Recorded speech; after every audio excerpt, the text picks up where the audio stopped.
और अब बात यूपी के पीलीभीत से सामने आए बुक स्कैम की, जहां पर स्कूल में किताबों के नाम पर अभिभावकों पर जबरन खर्च का आरोप है।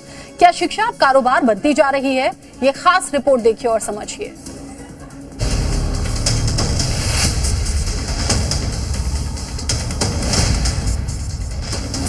यूपी में शिक्षा का सच, दावों की पड़ताल। उत्तर प्रदेश में बेहतर शिक्षा व्यवस्था और पारदर्शी शासन के दावों के बीच पीलीभीत से सामने आई एक खबर ने इन दावों पर गंभीर सवाल खड़े कर दिए हैं।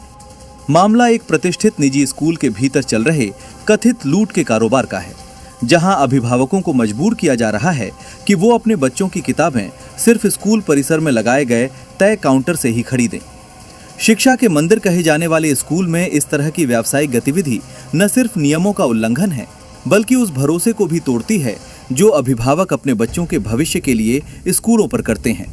आरोप है कि पहली से 8वीं कक्षा तक के छात्रों की किताबों के लिए अभिभावकों को 6,000 से लेकर 10,000 रुपए तक खर्च करने पड़ रहे हैं। हैरानी की बात यह है कि स्कूल प्रशासन ने इसके लिए बाकायदा गाइडलाइन जारी कर दी है, जिसमें स्पष्ट लिखा गया है कि किताबें केवल स्कूल से ही खरीदनी होंगी और बाजार में उपलब्ध नहीं हैं। जबकि सीबीएसई के नियम साफ तौर पर कहते हैं कि कोई भी स्कूल अभिभावकों को किसी एक विक्रेता से किताबें खरीदने के लिए बाध्य नहीं कर सकता। इसके बावजूद स्कूल परिसर में काउंटर लगाकर किताबों की बिक्री की जा रही है, जिसे अभिभावक पूरी तरह गैरकानूनी बता रहे हैं। स्कूल के से गाइडलाइंस आई थी कि जो हम लोगों को स्कूल से ही परचेस करनी है। कितने रुपए की मिली? इनको लगभग 13,696 रुपए पेड किया मैंने। कौन कौन सी क्लास में बच्चे? फर्स्ट में और 7th में। निगरानी या लापरवाही, जवाबदेह कौन? अभिभावकों की सबसे बड़ी मजबूरी ये है कि वो सब कुछ जानते हुए भी विरोध नहीं कर पाते, क्योंकि उनके बच्चों की पढ़ाई दांव पर लगी होती है। ये स्थिति एक तरह की मजबूरी की अर्थव्यवस्था को जन्म देती है, जहां विकल्प का अभाव ही शोषण का सबसे बड़ा साधन बन जाता है।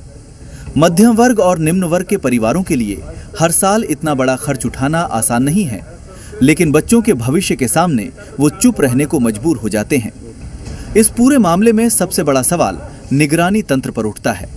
अगर एक बड़ा और नामी स्कूल खुलेआम इस तरह की गतिविधि चला रहा है, तो क्या स्थानीय शिक्षा विभाग और जिला प्रशासन को इसकी भनक तक नहीं लगी, या फिर ये सब उनकी जानकारी में ही हो रहा था? जब इस मामले की शिकायत जिला विद्यालय निरीक्षक तक पहुंची, तो उन्होंने आश्चर्य जताते हुए कार्रवाई का भरोसा दिया, लेकिन उनका इस तरह चौंक जाना भी अपने आप में एक बड़ा सवाल है।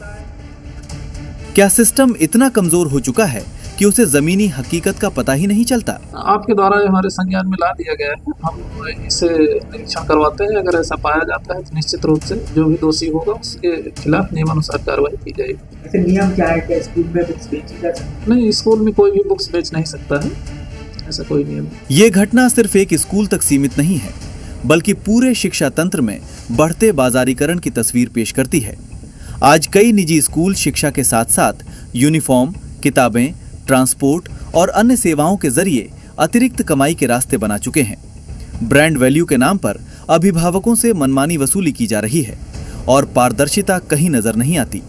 सरकार के लिए यह मामला एक चेतावनी है। शिक्षा जैसे संवेदनशील क्षेत्र में अगर इस तरह की अनियमितताएं जारी रहीं, तो आम जनता का विश्वास पूरी व्यवस्था से उठ सकता है। केवल नियम बनाना पर्याप्त नहीं है, बल्कि उनका सख्ती से पालन कराना भी उतना ही जरूरी है। अगर ऐसे मामलों में दोषी संस्थानों पर कड़ी कार्रवाई नहीं होती है, तो ये संदेश जाएगा कि नियम सिर्फ कागजों तक ही सीमित हैं, क्योंकि ये मुद्दा सिर्फ एक स्कूल का नहीं, बल्कि पूरे सिस्टम का है। क्या शिक्षा अब अधिकार है या एक प्रोडक्ट? क्या स्कूल ज्ञान के केंद्र हैं या मुनाफे के? और सबसे अहम सवाल, क्या सरकार इस दिशा में ठोस कदम उठाएगी या फिर ऐसे मामलों पर केवल आश्वासन देकर बात खत्म हो जाएगी? पीलीभीत की यह घटना न सिर्फ एक खुलासा है, बल्कि एक अवसर भी है व्यवस्था को सुधारने का, जवाबदेही तय करने का और ये सुनिश्चित करने का कि शिक्षा सेवा बनी रहे, व्यवसाय नहीं। ब्यूरो रिपोर्ट, जी मीडिया।